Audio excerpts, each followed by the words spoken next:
Get ready with me for Ugadi ಹಬ್ಬ. ನಾನು ಆಗ್ತಾ ಇರೋ ಔಟ್ಫಿಟ್ ಇದು ನಾನು ಟ್ರಯಲ್ ಕೂಡ ಮಾಡಿಲ್ಲ. ಸೊ ರೀಸೆಂಟಾಗಿ ನಾವು ಮುಂಬೈ ಟ್ರಿಪ್ಗೆ ಹೋದಾಗ ಒಂದು ವೇ ಬರ್ಬೇಕಾದ್ರೆ ಪುಣೆಯಲ್ಲಿ ತಗೊಂಡಿದ್ದು ಒಂದು outfit. Here I am. So ಈ ಒಂದು ಬಾಡಿ ಶೇಪ್ ಡೆಫಿನಿಷನ್ ಕಾರಣ ಹಿಂದ್ಗಡೆ ಟೈಯಿಂಗ್ ಕೊಟ್ಟಿದ್ದಾರೆ. ಫೇಸ್ಗೆ ನಾನು ಯೂಸ್ ಮಾಡ್ತಾ ಇರೋ ಮಾಯಶ್ಚರೈಸರ್ ಸೆಟಪ್. ನನ್ನ ಲಿಪ್ಸ್ ಡ್ರೈ ಆಗಿರೋದ್ರಿಂದ ಇವಾಗ ವ್ಯಾಸ್ಲಿನ್ ಹಾಕ್ಕೊಳ್ತೀನಿ. ದೆನ್ ನನ್ನ ಬಾಡಿಗೆ ನಿವ್ಯಾ ಹಾಕ್ತೀನಿ. ಈ ಒಂದು ಮಾಯಶ್ಚರೈಸರ್ ತುಂಬ ಚೆನ್ನಾಗಿದೆ ನನಗೆ. ಈ ಸನ್ಸ್ಕ್ರೀನ್ ಹಾಕೋಬೇಕಾದ್ರೆ ಎಲ್ಲ ನನಗೆ 2,000 ರೂಪಾಯಿ ಕಳ್ಕೊಂಡಿದೆ ನೆನಪಾಗುತ್ತೆ. ಸೊ ಇವತ್ತು ನಾನು ಶುಗರ್ ಫೌಂಡೇಶನ್ ಯೂಸ್ ಮಾಡ್ತಾ ಇದ್ದೀನಿ. ಯಾಕೆ ಅಂತಂದರೆ ನಾನು ಜಾಸ್ತಿ ಹೊತ್ತು ಮೇಕಪ್ಪಲ್ಲಿ ಇರೋಲ್ಲ. ಪೂಜೆ ಆದ ತಕ್ಷಣ ರಿಮೂವ್ ಮಾಡ್ತೀನಿ, 1-2 ರೀಲ್ಸ್ ಮಾಡಿ. ನಾನು ಶುಗರ್ ಯೂಸ್ ಮಾಡ್ತಾ ಇದ್ದೀನಿ. ಲಾಂಗ್ ಲಾಸ್ಟಿಂಗ್ ಬೇಕು ಅಂತ ಅಂದಾಗ ಮಾತ್ರ ನಾನು ಎಸ್ಟಿ ಲಾಡರ್ ಹಾಕ್ಕೊಳ್ಳೋದು. ನಮ್ಮಮ್ಮನೂ ನಿಶ್ವಿಕಾ ಥರ ಡಿಸ್ಟರ್ಬ್ ಮಾಡ್ತಾರೆ ವೀಡಿಯೋಸ್ಗೆ. ನನ್ನ ಕಷ್ಟ ನನಗೆ.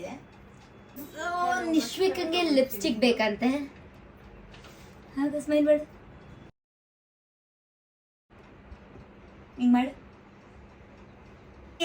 ಎಸ್ ಬಾಯ್ ಬಾಯ್ ಹೋಗು ನೀನು. ಮಿಡ್ ನೈಟ್ ಕಾಜಲ್ ಯೂಸ್ ಮಾಡ್ತಾ ಇದ್ದೀನಿ. I am wearing this lipstick. Jhumkas clip ಹಾಕೊಡು ಅಂತ ಬಂದಿದ್ದಾಳೆ. Let's go for the final look.